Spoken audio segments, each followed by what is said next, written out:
All right. Hello, everybody. Onegaishimasu. I hope everyone's very well. I'll read to you tonight number 21 of the Shokushu entitled Setsudo. Setsudo. There is no selfish person who fulfills the way of the universe. If you awaken to the principles and way of the universe, you are given the responsibility from the universe to share them throughout the world. Do not say that you don't have the strength to help people. If you have this experience one day, you are already a teacher for that experience. The world is full of people who are lost and are suffering from an unhealthy mind. Let us share this awakening with others with all our hearts. I think that one sentence in there, if you have this experience one day, you are already a teacher for that experience, is very important to Otaku Sensei, because he was always teaching us that whatever you are, that's what you're already sharing with other people. You aren't a teacher because of what you know. You are a teacher because of what you are. So that's what he means when he says, when you awaken to something, you are a teacher for that already. It doesn't mean that you know something clever or even useful to teach other people. It's that whenever you go around other people, that's what they're learning from you. That's what they're getting from you. Children know this already. Adults maybe sometimes forget.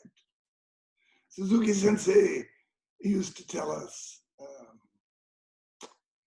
a good teacher informs others. A great teacher inspires others. So I think this is what he got primarily absorbed from spending so much time with Otaku Sensei. And tonight we'll look at this question of, it's called the 5 principles of instructors. And it's really Otaku Sensei's way of trying to help us understand what is a good instructor, but also what is the practice that we're doing. And so what is a good student? Okay, let's do some key breathing first, and then we'll get on to the 5 principles of instructing. Okay, sit up straight, put your feet flat on the floor.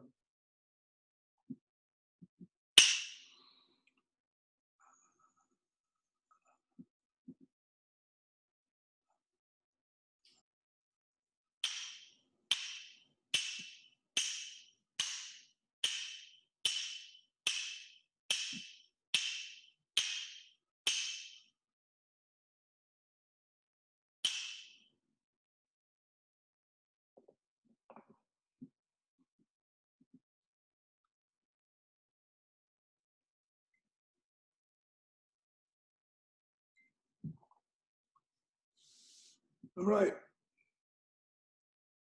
5 principles of instructing. Let's begin by asking Sayaka, a reasoner, to read the 5 principles in Japanese. Sayaka, please. 日の指導の5原則。1、自他ともに栄える精神。2、謙虚であること。3、強気を論ぜず、正しきを説く。4、公平に教える。5、プラスであること。Okay, thank you very much. All right, I'll read the old translation, 1 through 5, as I read the new translations, 1 through 5. Old translation, number 1, grow together. New translation, number 1, have the spirit to encourage success for yourself and others. Number 2, old translation, be modest. Number 2, new translation, be humble. Number 3, old translation, teach right, not might. And number 3, new translation, teach virtue, not strength. Number 4, old translation, be fair and impartial. Number 4, new translation, teach everyone equally. And number 5, old translation, be plus. And number 5, new translation, be positive. And not so different, but some words have quite a different meaning in English. So number 1, have the spirit to encourage success for yourself and others. Of course, if as an instructor, you have the idea to compete with your students, you'll never, of course, be able to do this. But you cannot, if you have this competitive sort of feeling in you, you cannot, and you know already if you do, and if you do, then you also know you cannot just tell it to go away. Okay? You must know this. So this is a result and not a cause. In fact, all of these are the result of something. What are the result of? In other words, if you have the spirit, it says, to encourage success for yourself and others equally, what kind of spirit is that? What is he talking about? He's talking about the spirit of non-dissension. He's talking about mind-body unification. He's talking about you have to be in one point. In other words, as I said in the beginning, Toei Sensei never taught us that you should do this. He always taught us you should be this. Your practice is to become one with the universe, not to do one with the universe, not to convince people that you are one with the universe, but to be one with the universe. That's the difference between informing and inspiring. I know as teachers, and most of you are teachers, you want to inspire. But even if you're not a teacher, if you're a student, know that your teacher is also a student. So actually everyone in this room right now is a student. Some are also called to teach others. But the same rules apply. As a student, the teacher, as a student, you are learning from your teacher, not what to do only, but how to be. And the only way your teacher can teach you that is to be that as he or she is teaching you. It's not possible for them to do that. You cannot do encouraging success for yourself and others.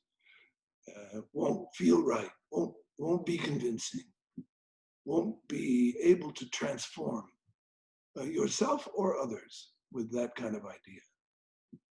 Okay, next one is be humble. For the old one was be modest. And I like humble, although modest is fine, but humble is a little more direct, a little more to the point. It's not hiding anything. Humility is humility, okay? So if you want to be the winner and still champion in your dojo, and if you think that's what makes the teacher the best guy in the room, of course, you're full of yourself. If you notice that you're always challenging your students to be as good as you are, to move like you, and to do things like you, then you've got the wrong idea.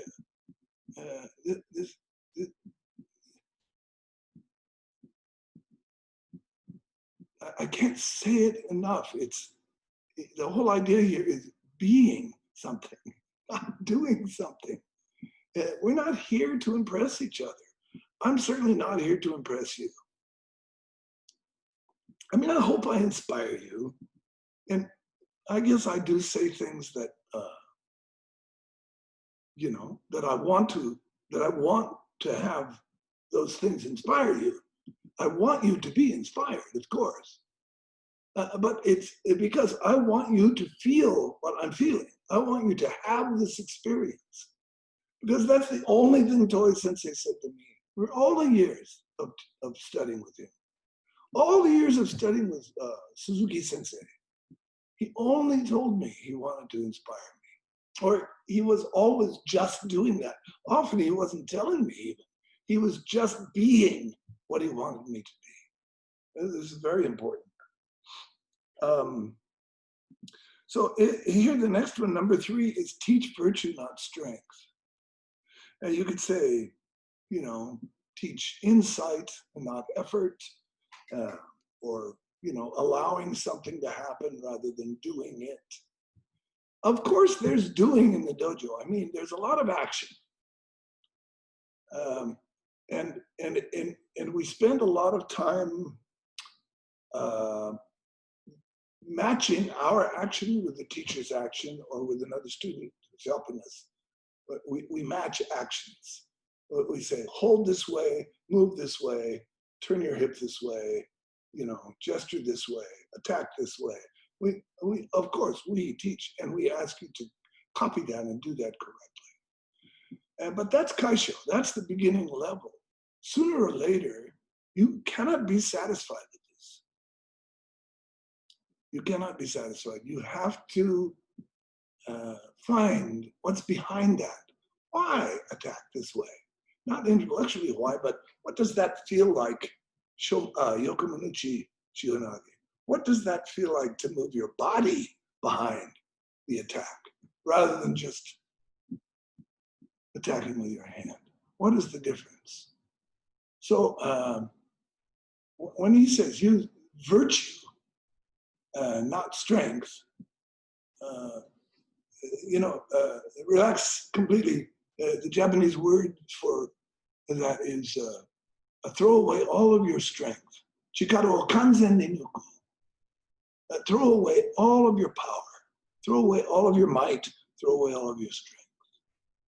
So really, just teach virtue, not strength, is teach people to relax and see what the movement is, see what the action is, see how to be, feel it, kigatsuku, find it for yourself, discover, awaken to it.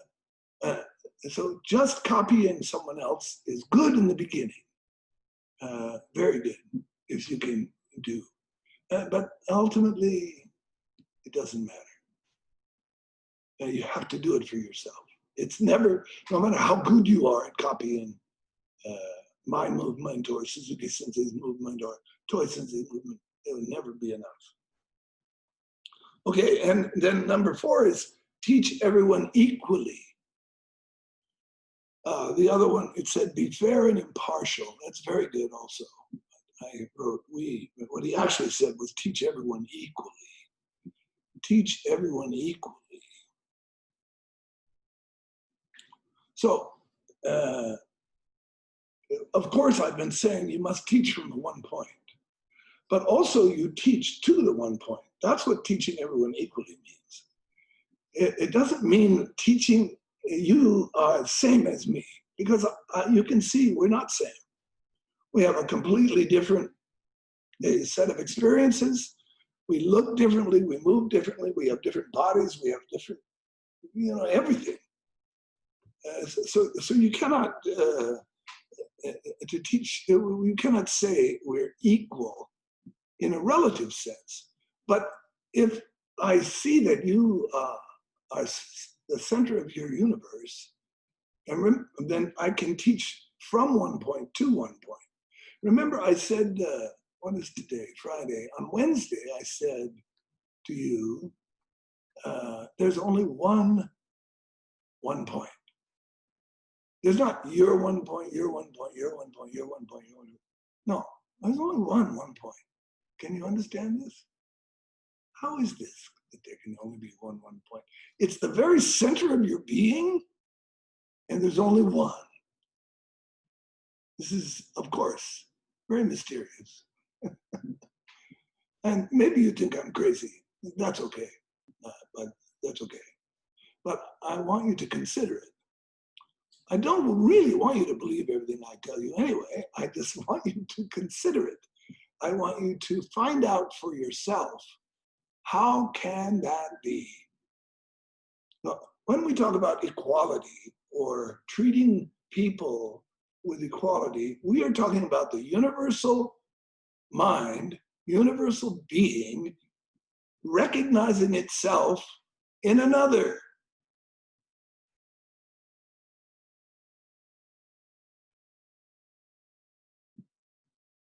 Do you see this? Can you agree with this? Do you see this? I think everyone, from the very, very beginning student to very advanced, must understand this. Otherwise, you're just playing a game. You're just playing a competitive game. And that's very useless. That's not what we're doing. Okay, last one. Number 5, be positive. Now, before it said be plus, now we say be positive. So this doesn't mean positive as opposed to negative. Of course, it does. I mean, positive is much better than negative. If you have a choice, please choose positive. But it has a much deeper meaning. And the deeper meaning is be sure. Surety is the word we use in English. Have surety, or be a representative of surety, of sureness. Sureness means there is no doubt in you. It's not the same as confidence. Confidence is moving toward surety. Surety is absolute quality. Surety is no doubt. It's not really the opposite of anything. It's the way, the one point that you feel when you are experiencing mind-body unification. The feeling you have about what needs to happen is sure. You are sure. So this is what real positivity is. You are positive.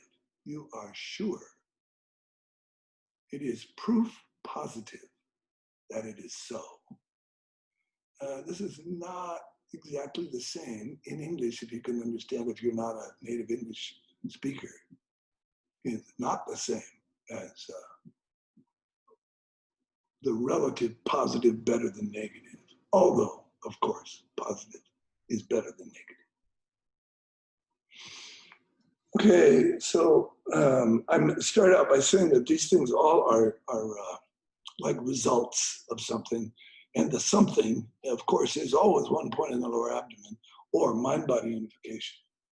A state of our original condition, which is oneness with the universe. So your calling, if you are a student, is to learn this from the beginning, from the get-go. And your calling, if you are an instructor, is to teach this from the beginning, from the get-go.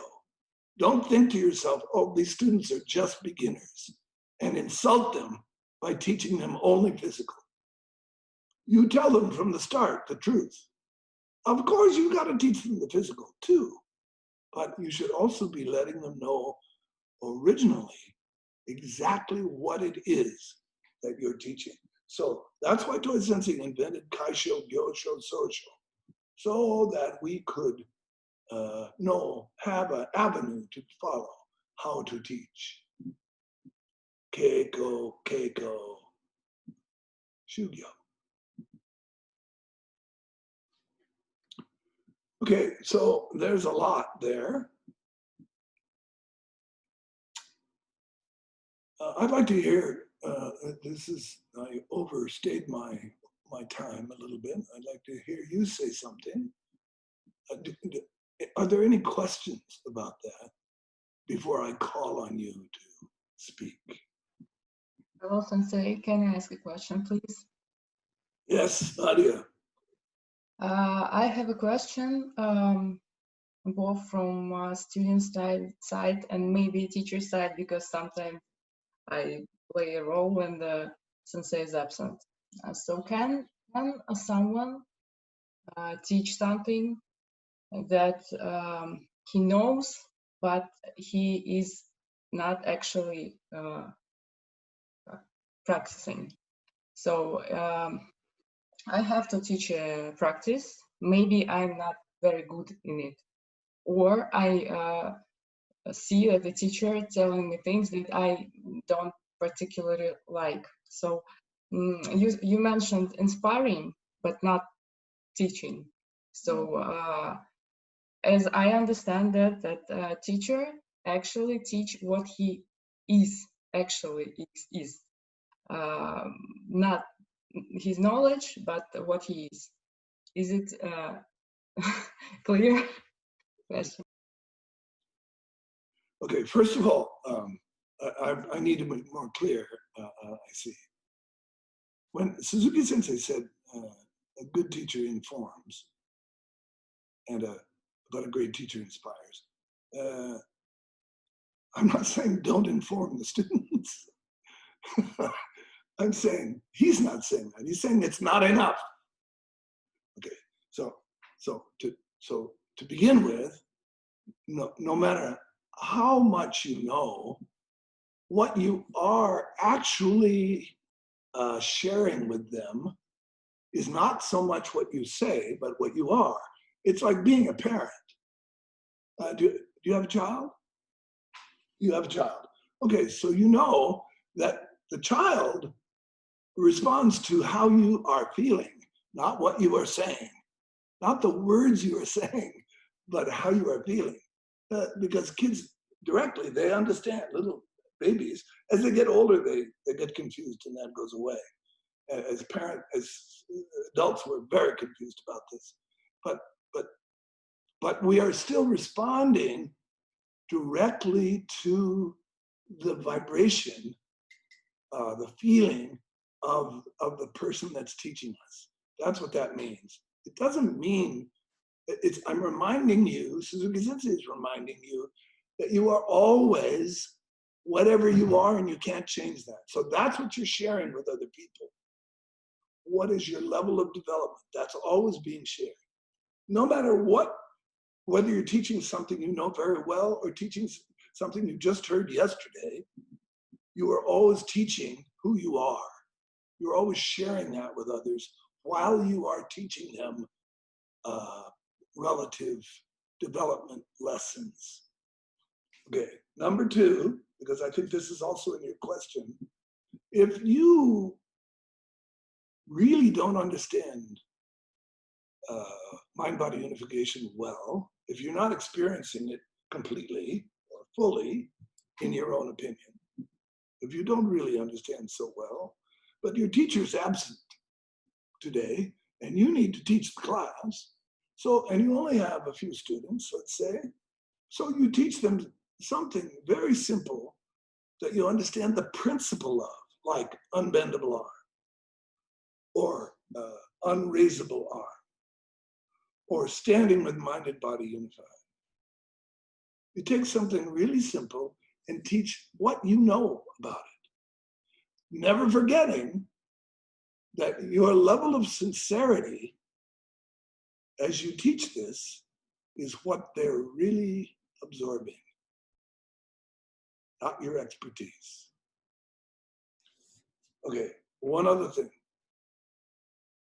Years ago, I went to a special training in Japan with Koichi Toei Sensei for Boken. And I got there and today we're going to cut Boken, cut bamboo. So there's a big pot of bamboo. And we were all practicing cutting the bamboo. And Toei Sensei was very unhappy with us. And he said, you people, you don't understand how to cut. So, taking a wooden sword, two guys hold the bamboo and cut in it. It breaks the bamboo. It cuts the bamboo with a wooden sword. If you cut with ki. So he's trying to teach us this. So he sees this young woman in the doorway of the dojo watching us. And he's lecturing us that we don't know what we're doing. And so he says, okay, he calls the girl. He says, come, come, come. And she's like, no. He says, yes, come. I want to show you something. So he gets her up on this little stage we're on here. And he has two guys hold the bamboo and he gives her the bokken. She's never held a bokken in her life. There's no idea what to do. But he teaches her how to cut. Right there. And she cuts, pop! Very nice. And he says, you see, this is because she doesn't think she's hot stuff like you guys do. You're trying to cut, he said, told us, out of our experience, out of our history. You're trying to cut with yesterday. She cut with today. So I think, I know what he's teaching us there is the technique is not the key to cutting a bamboo. Obviously, she had no technique. And she cut very nicely. The key to teaching others is not the technique. It's not how much you know. It's how much you care. Okay? Okay? Thank you, Sensei. But I had a second part actually from a student side. So if it's not that we have a great choice of teachers, as you understand. So if, for example, the teacher is not a very inspiring person, so he's teaching Aikido, for example, and he's very experienced, yeah. But I myself don't think that he's very inspiring for me actually. So may he teach me something that he is not.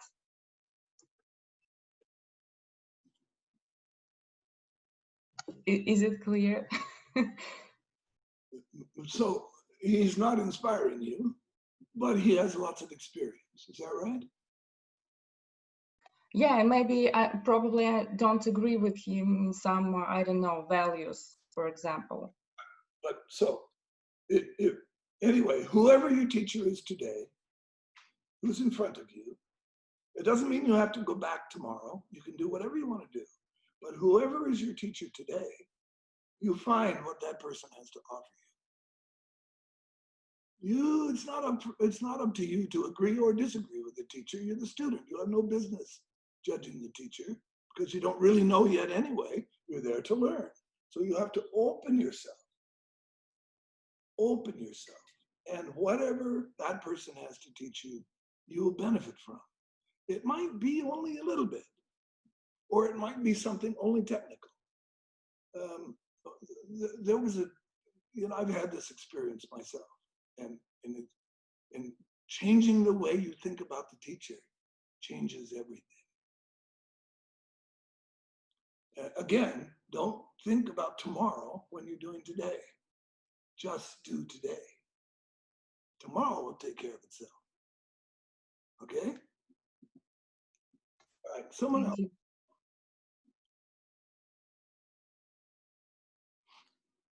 Is there another question? Just speak. I can't see everyone's. Sensei, it's Prakash. Yes, Prakash. Hi. So Sensei, you know that I coordinate a program in the prison, a mentoring program.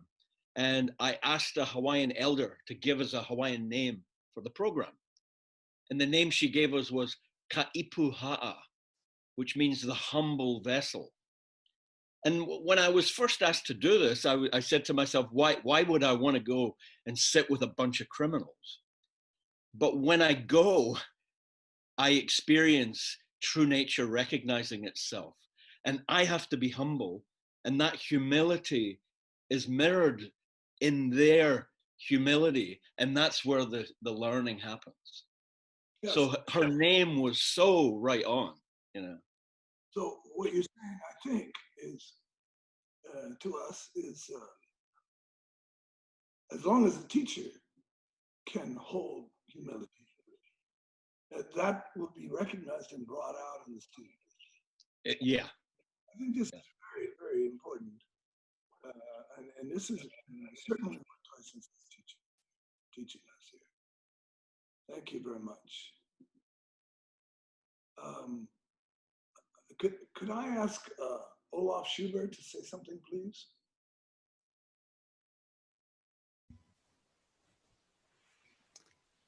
Yeah, good morning, Sensei. It's one topic, and at the same time, it's so many topics. I find this, when I think about it now, in sitting here and thinking about how I am teaching, for instance, I see that it's sometimes difficult to be the inspiring guy. But actually, when I'm in the dojo teaching, you know, when I'm actually in the dojo teaching, I feel more that being in the flow of the moment, and so it feels natural somehow. So I find it hard now to sit here and find a question about it, actually. You know, it's not that everything is perfectly clear, but how to form a question now. Do you ever have a student that doesn't agree with you? Certainly. Help that student. Well, those disagreements are very rarely about technique. So when I say, okay, place your foot here, and he doesn't want to understand why I have to do it this way, this is never happening. It's always about a principle. So this is how I try to teach always, is to show students the idea behind how to lead the other person, not how to place their feet, you know. Can you give me an example of a principle that someone might not agree with, or that has in the past? One point, for instance, you know, I tell a student, okay, stop. First, keep one point, and then offer your hand, and then move as one. Okay, and the student tells me, okay, Sensei, I have one point, but I have to worry about my hips here, and then and then I have to tell him, well, sorry, but this is not what it means to have one point. You know, if you have one point, you're one with your partner. You're not worrying about your hips. So there's a clear misunderstanding, and we are talking like this, basically. Okay, well, so, and I'm sure you're doing this, and you're doing a very good job doing this, because I know you're a good teacher.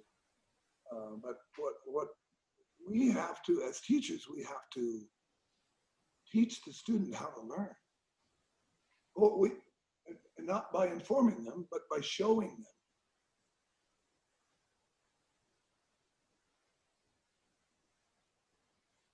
Okay, thank you.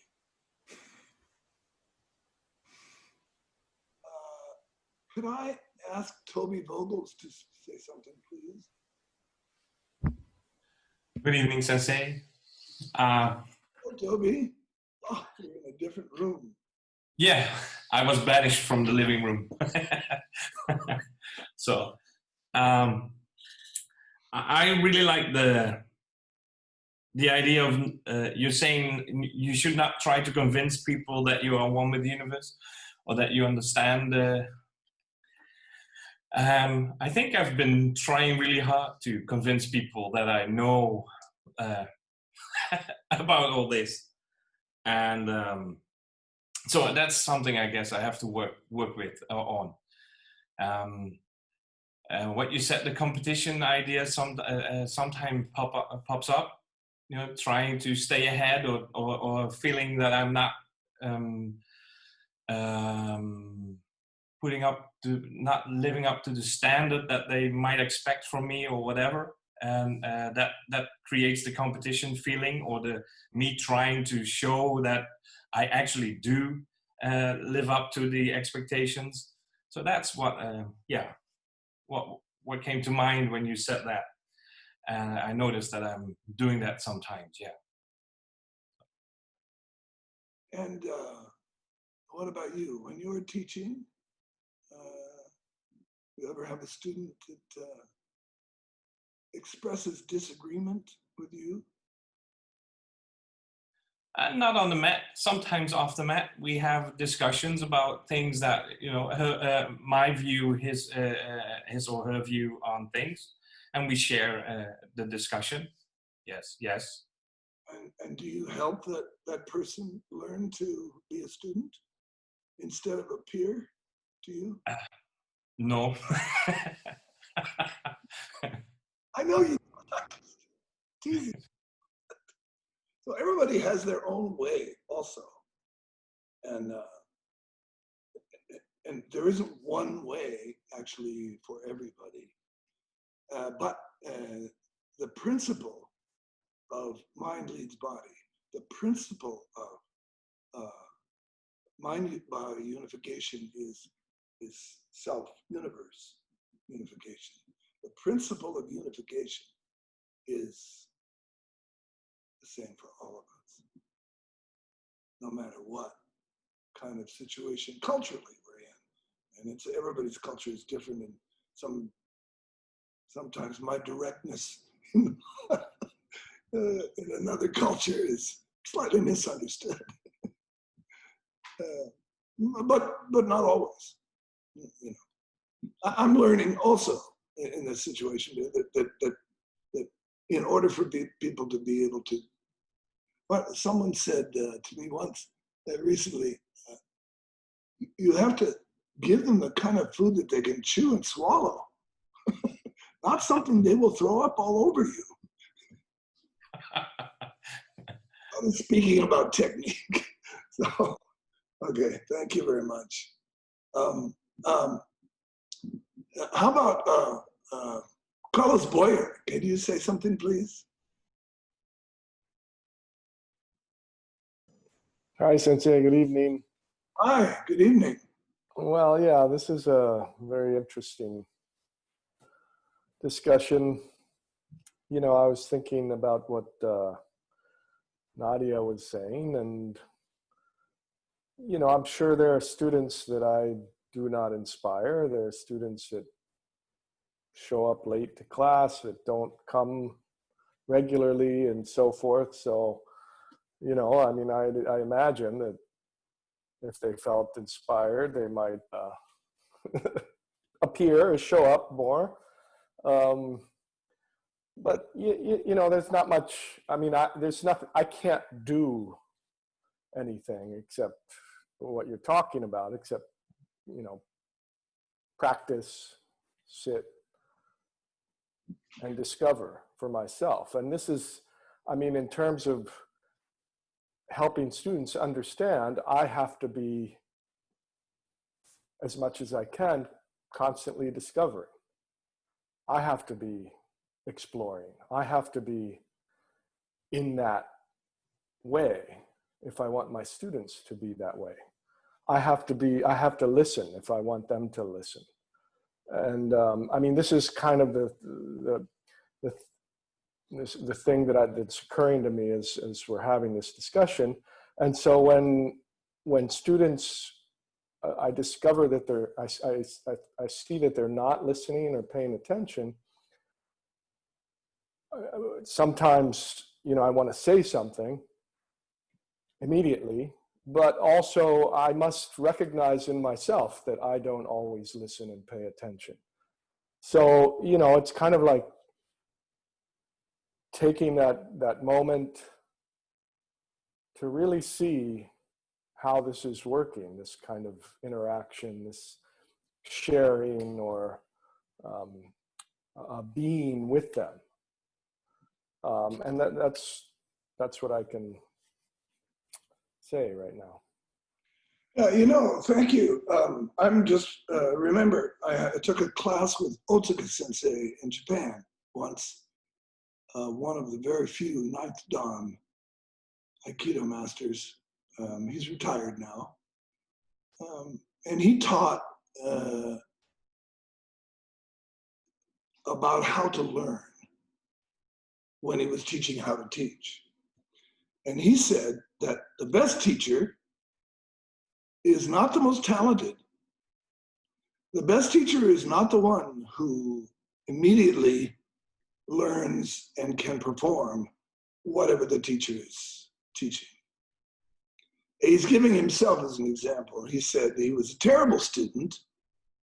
He was sincere, but he was very clumsy and not what you would call coordinated on a baseball field at all. In fact, he was very, very much against sports, didn't like sports because he was no good at it. And if you've ever seen Otaku Sensei move, I know you have, he can move. And so we're listening with our jaws dropped. And he said, what makes a good teacher is a really bad student. Now, what he meant by that was, if it takes you a long, long time, and you have to have a lot of patience, and your teacher has to have a lot of patience with you, you learn in a way that students that find it easy to perform a technique never ever get. And he said, that makes you a much finer instructor. You're more patient, you're more giving. You realize that the student has to learn in their own time. They have to recognize for themselves. And that's something that I try to remember when I'm judging a student as being inadequate in some way. Like, for instance, if they're not listening to me or coming late to class or having, issues that I think pretends a lack of attention, maybe they're just a little slow in learning,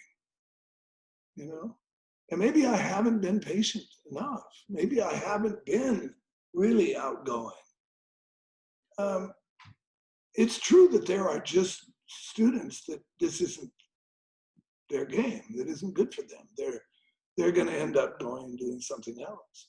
And sometimes the student doesn't even realize that for years, decades, after they've already been practicing Aikido. And then one day they realize, oh, this doesn't work for me. So as teachers, we have to be incredibly flexible and open and humble, because we get all kinds. And I really liked what Otaku Sensei taught, and I never forgot that, because I got a C on my first test in Aikido, and so I really identified with it. We had an ABC way of testing, and Suzuki Sensei gave me a C on my 5th Q test. So it must have been really, really horrible for him to give me a C. So, this made me a really good teacher, I think. So, okay, so that's just sort of joking. Someone else, please. Thank you, Carlos.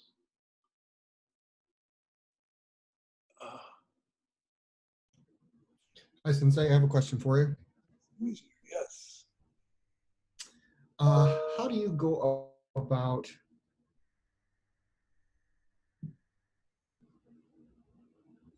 correcting, or I would say reprimanding a student, like a teacher,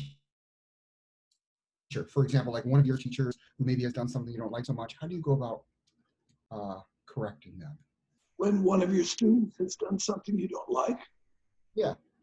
Can you give me an example, please? Example, there's many. I mean, Pick one. anything that you don't like. Or they maybe have explained something, or they don't understand, you feel they don't quite understand it. How do you go about assisting them?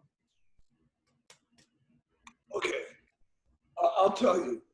I'll give you an example.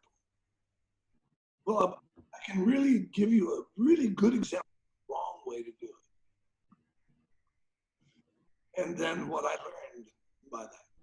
So there is a student that wrote me, writes me off emails, crazy. They're crazy. I have no idea what he's talking about, okay? And I've been very patient and supportive and found some way to help him resolve whatever it was that he was thinking. Part of the problem is he's always trying to impress me with things that he doesn't really know. So I have to overlook that. There's several things that are really nuts about this guy. And one time, not too long ago, I kind of had it up to here. And I wrote him and said, are you anything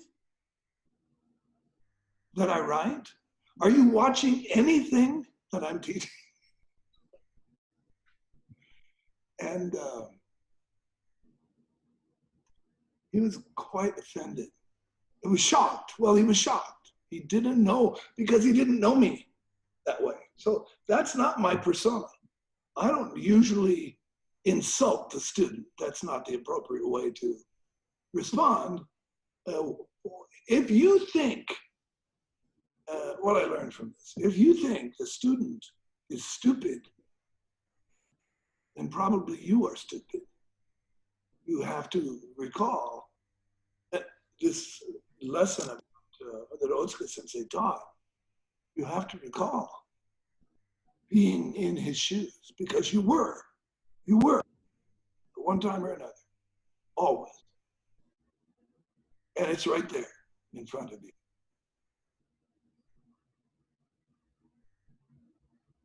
There are times, I'm changing gears a little bit here.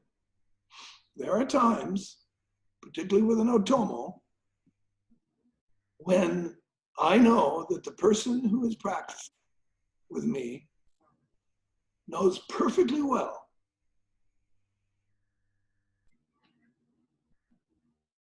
what is required in the moment and is refusing to provide it. When I see that, sometimes I will speak rather directly to what is really going on. And this tends to make a student quite uncomfortable, but at certain times, I've found that to be the only way to go. But I am not trying to insult or diminish or,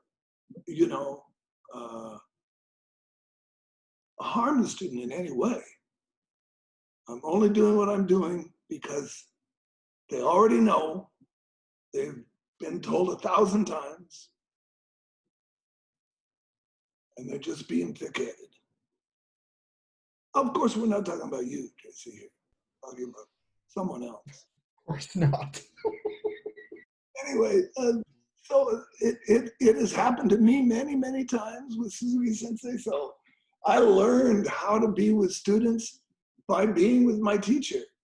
And at times I was a really thankless, judgmental, superior thinking, egomaniacal student.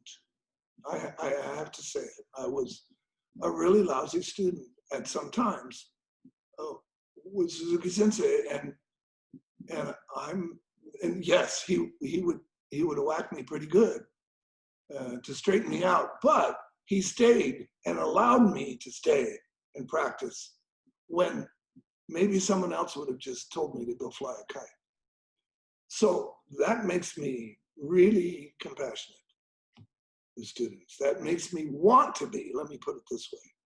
It makes my heart go pitter-patter with the student instead of digging my heels in and insisting on right makes right.